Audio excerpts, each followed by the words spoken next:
Relationships, इसका मतलब है दो ऑब्जेक्ट्स के बीच का डिस्टेंस।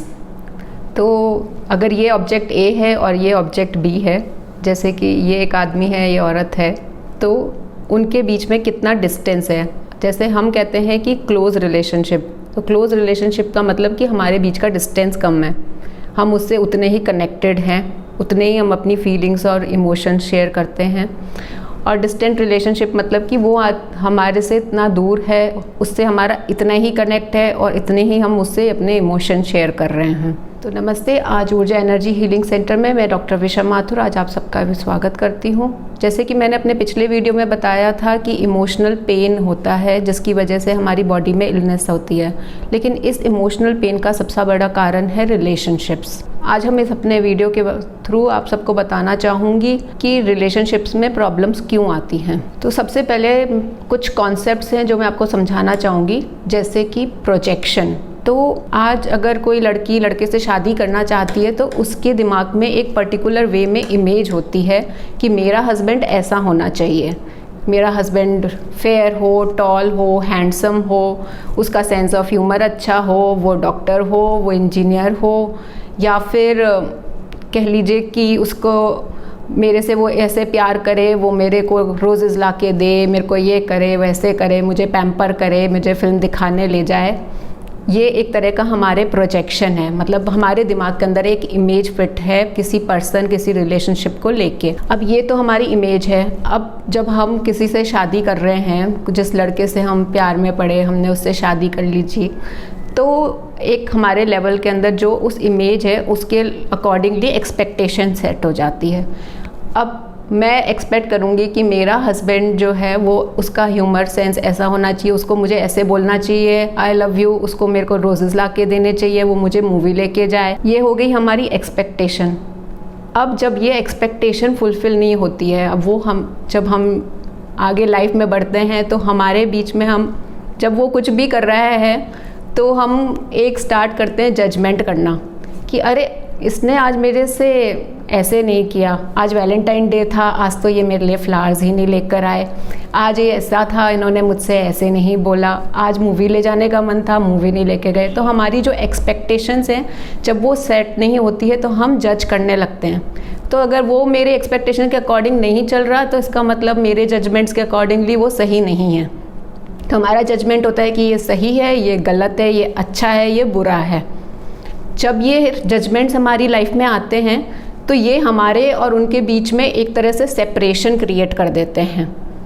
तो जब मेरे अकॉर्डिंगली वो सही नहीं है तो मेरे मन के अंदर उनके लिए एक सेपरेशन हो गया कि ये मेरी इमेज को फिट नहीं कर रहे हैं, जो मेरी प्रोजेक्टेड इमेज थी, जो मेरी एक्सपेक्टेशन थी, वो उसको फुलफ़िल नहीं कर रहा, ये मेरा जजमेंट है। तो अब मैंने अपने आप को उनसे एक सेपरेशन क्रिएट कर लिया। अब जब मैं उनसे सेपरेशन क्रिएट कर रही हूँ तो कहीं ना कहीं मैं उनके किसी इमेज को रिजेक्ट कर रही हूँ, उनके किसी पार्ट को रिजेक्ट कर रही हूँ, नॉट एक्सेप्ट कर रही हूँ। मैं उनको एक्सेप्ट नहीं करना चाह रही एक पर्टिकुलर वे में, द वे ही इज़। तो जब ये चीज़ें इस तरीके से सेट होती है तो जब आदमी अपने आप को उस इमेज में फ़िट करने की कोशिश करता है कि अरे मैं अपनी वाइफ को कैसे खुश रखूं, तो वो उस इमेज को फॉलो करने की कोशिश करता है और कहीं ना कहीं अपने आप के जो पर्सनालिटी है उसको चेंज करने लगता है उस इमेज में फ़िट होने के लिए।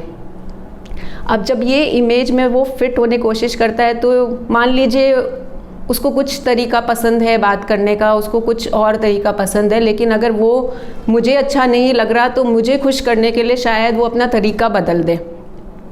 जब ऐसा कुछ होता है तो वो अपने आप को पार्ट्स एंड पीसेस में डिवाइड कर रहा है। यू आर नॉट, जैसे एक मेरी कंप्लीट पर्सनालिटी है, अब मैं उस कंप्लीट पर्सनालिटी की जगह मैं अपने आप को एक पार्ट्स एंड पीसेस में डिवाइड कर रही हूँ। तो जब थोड़े सालों के बाद में लव मैरिज हुई और हस्बैंड वाइफ के बीच में डिस्प्यूट शुरू हो गया कि अरे जैसे पहले थे तुम वैसे तो आज नहीं हो। अब ऐसे कैसे रहेंगे जब आपकी जो इमेज में फ़िट करने के चक्कर में उन्होंने अपने आप को पार्ट्स एंड पीसेस में डिवाइड कर दिया, तो वो आपकी इमेज में फ़िट ही नहीं हो रहे, तो वो डेफिनेटली चेंज हो गए और यही फिर एक झगड़े का कारण बन जाता है। तो हस्बैंड वाइफ की रिलेशनशिप में सबसे बड़ी प्रॉब्लम क्या आती है कि as a female, as a woman, हम लोगों को चाहिए कि हम अपनी फीलिंग्स, अपना दुखड़ा जो है वो अपना सुनाए किसी को, और हमारी आधी प्रॉब्लम जो कम हो जाती है वो अपने दुखड़ा और अपनी फीलिंग शेयर करके हो जाती है। लेकिन आदमी को क्या लगता है कि अगर वो मेरे को अपनी फीलिंग शेयर कर रही है, इसका मतलब उसको कोई सल्यूशन चाहिए। तो वो अपना जब सल्यूशन देता है तो वाइफ को और गुस्सा आ जाता है कि मुझे सल्यूशन नहीं चाहिए, मुझे मेरी फीलिंग शेयर करनी है। और ये एक तरीके से कॉन्फ्लिक्ट क्रिएट कर देता है हस्बैंड वाइफ की रिलेशनशिप में। और बेसिकली क्या है कि वुमेन के अंदर, लड़कियों के अंदर भी एक पावर और कंट्रोल की ज़ील और जेस्ट है कि मैं भी किसी तरीके से पावर कर सकूं, मैं किसी तरीके से कंट्रोल कर सकूं। अब जब वो कंट्रोल उसको बाहर कहीं नहीं मिलता, और अगर वो हाउस वाइफ है तो उसका सबसे बड़ा कंट्रोल का तरीका है कि वो अपने हस्बैंड को कंट्रोल करके रखे। और ये कहीं ना कहीं हस्बैंड वाइफ के बीच में एक तरीके से डिस्कॉर्ड हो जाता है, बिकॉज़ हम कहीं ना कहीं किसी और को ऑनर नहीं कर रहे, तो उसकी जो इमेज है, उसका जो तरीका है, उसको एक्सेप्ट नहीं कर रहे।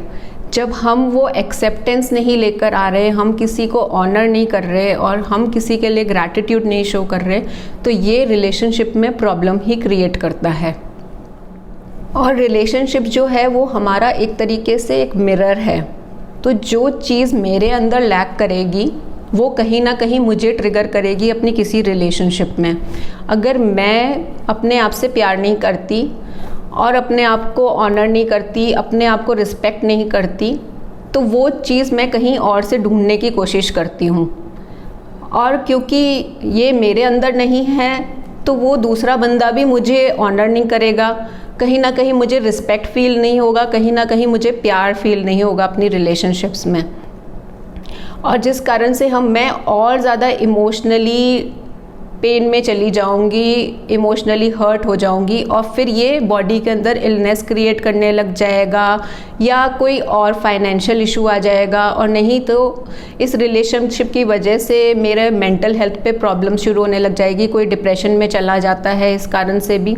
लेकिन जब हम हीलिंग करते हैं तो हम लोगों के इन मेमोरीज से, इन बिलीफ से, इन थॉट पैटर्न्स को हील करने की कोशिश करते हैं। लेकिन जब हम हीलिंग करते हैं तो हम उनके इस थॉट पैटर्न को, इनके बिलीफ सिस्टम को, और जो भी मेमोरीज़ है इसके साथ एसोसिएटेड, उन सबको, उनका जो अब्यूज़ और ट्रॉमेटिक जो रिएक्शंस उनके अंदर स्टोर्ड है उसको रिलीज़ करते हैं। और जब वो अपने आप से प्यार करने लगते हैं, अपने आप को ऑनर करने रखते हैं, तो जब मैं खुद एक पॉजिटिव एनर्जी में वाइब्रेट करने लगूंगी, मैं खुद अपने आप से प्यार करने लगूंगी, मैं खुद अपने आप को ऑनर करने लगूंगी, मैं खुद अपने आप को रिस्पेक्ट करने लगूंगी, तो वो ही चीज़ मैं अपने आसपास वाले लोगों से भी मिलेगा मुझे।